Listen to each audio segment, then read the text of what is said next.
October to April, he never turned a key. The boat sat on jack stands in a gravel lot outside Charlevoix, Michigan, wrapped in white plastic, padlock on the cabin door. 6 months of nothing happening. Then the spring invoice came, and it was $11,400. Storage, winterizing, the wrap, insurance that ran straight through the snow, and a bottom job he had deferred twice. Nobody quoted him that number the day he bought the boat. Nobody quotes it to anybody. The number that ruins people is not the sticker price. It is the second one, the one that arrives every year whether the boat moves or not. And the man selling you the boat has no reason on earth to say it out loud. He is standing on the glass row with a payment sheet, and that sheet has 2 lines that matter to him, the price and the monthly. He will tell you what it costs to buy. He will not tell you what it costs to keep. His commission clears the day you sign. The yard bill does not arrive for 8 months, and by then you are somebody else's problem. Meanwhile, the buyer does the only arithmetic he was handed. Price, down payment, monthly. He drives home thinking he bought a boat for $400 a month. He bought a boat for $400 a month plus $14,000 a year, and the $14,000 is what puts it back on the market 2 summers later. I have spent more of my life under boats than on top of them, and I have written more of those spring invoices than I care to count. 8 line items, real numbers, this summer's numbers, on a 34-foot cabin cruiser. 2 of them are roughly double what people expect, and the second to last one decides the size of every other number on the page. The rule of thumb you hear everywhere is 10%. 10% of the purchase price, every year, to keep the boat. Discover Boating says it. Bankrate says it. Every finance blog on the internet repeats it because it is easy to remember. Here is the problem. It is tied to the wrong number. Cost guides this year put a modest 30-foot cruiser's annual carrying cost between $15,000 and $25,000. On a $20,000 Marinette out of Ohio, that is not 10%. That is most of what you paid every single year. On a $150,000 cruiser in the same slip, with the same insurance and the same bottom job, it lands on 10%, and nobody blinks. Identical bills, wildly different percentage. The bills do not know what you paid. What they know is the boat. How long it is, because that is how the marina charges. How many holes are drilled through the hull, because every one of them is a seacock somebody services. How many systems came bolted in at the factory, and how old those systems are right now. Not the price, not the year on the transom. The systems count and the systems age. The hull is the cheapest thing you own. Everything screwed to it is the expensive part. We start with the bill nobody argues about and everybody underestimates anyway. Dockage. Marinas priced by the foot, and the working baseline this year is $15 to $35 per foot per month at inland and mid-tier coastal yards. Premium waterfront runs $50 to $100 and up.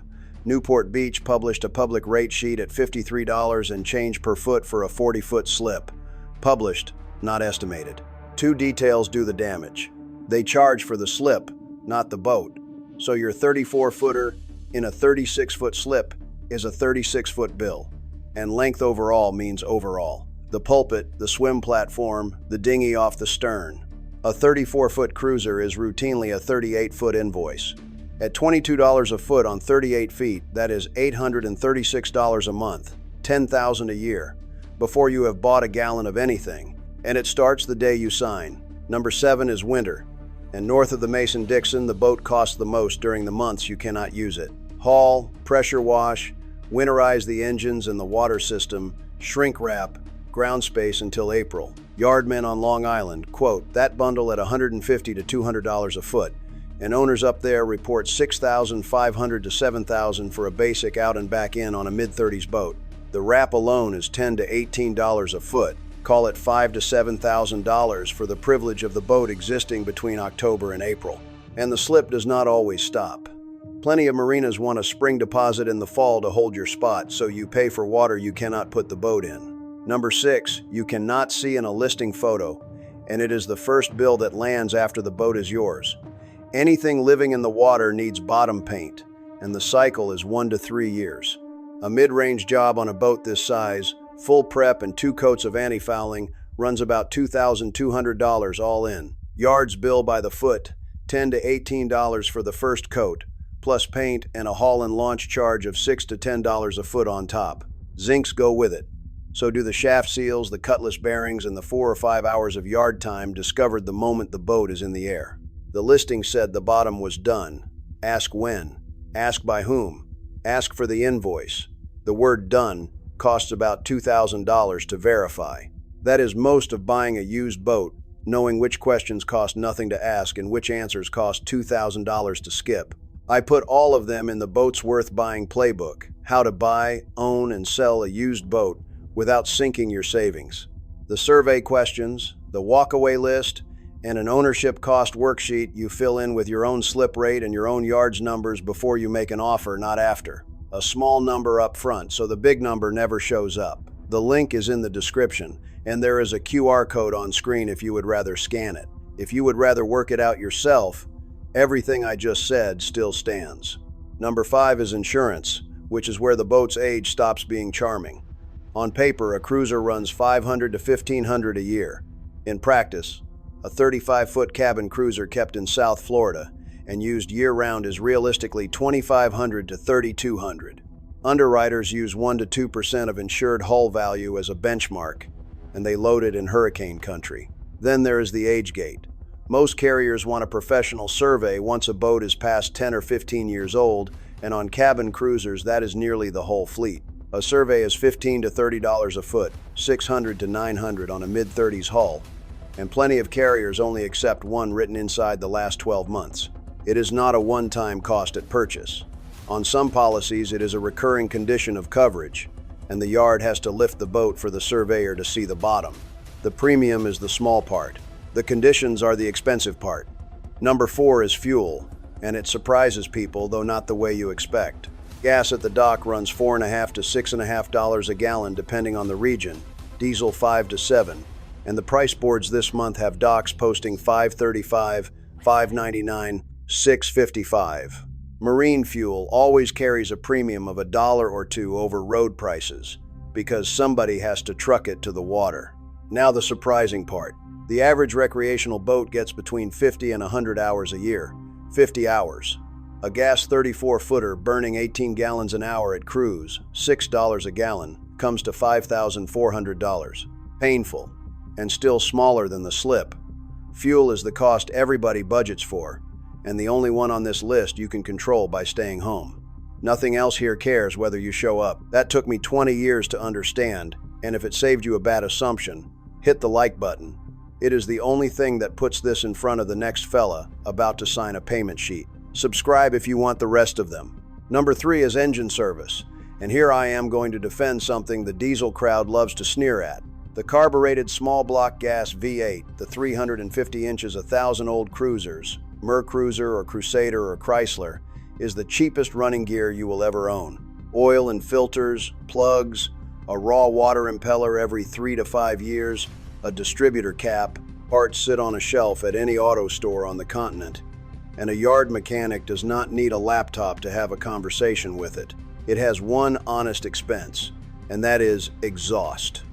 Wet joint manifolds and risers on a raw water-cooled gas engine want replacing every 4 or 5 years in salt. An owner in Annapolis was quoted $1,800 for a single small block with all new factory parts, about $1,200 of that in the parts. Fair price. On big block twins, the same job has come back at $5,600, 29 hours of shop time. At $130 to $185 an hour, everything under a hatch is priced by how hard it is to reach. Number 2 is the whole argument. Systems. Everything so far scales with length. This one scales with how comfortable the original buyer wanted to be, and it is where 2 identical hulls part company by $10,000 a year. Air conditioning. A self-contained unit for a boat this size is $2,000 to $5,000 in the box. Installed is a different animal. A fella in Florida had an 8,000 BTU system put into an Albin 28, and the bill came to $7,900. One zone. The generator. A replacement genset is roughly $9,000 if you do the work yourself and $14,000 if you do not, and one owner swapping an 8-kilowatt Onan for a 9-kilowatt Northern Lights paid $23,000. Canvas. A flybridge enclosure on a 36-foot pilot house was quoted at $12,500. Side curtains alone on a 36-foot Express, $4,900. Canvas is a 10-year part, so $1,000 a year a cruise while you sit under it. Air, genset, canvas, the water heater, and the head that came with them. That is not a cabin cruiser with amenities. That is a house with a propeller, and houses have annual costs. Number 1 is the line you cannot schedule. Every year, something you did not plan for fails. The industry estimate for unplanned repair on a boat over 5 years old is $500 to $2,000, and that number is low for a 30-year-old cruiser. Failures do not arrive in average-sized pieces. They arrive as a fuel tank, a steering ram, a $4,000 rewire because somebody in 1988 ran automotive wire behind a headliner. The hull will outlive every bit of it. Solid glass laid up in the 70s and 80s will outlast you. The wiring, the tanks, the hoses, the steering, the pumps, those are all on a 40-year clock, and most of them are past it.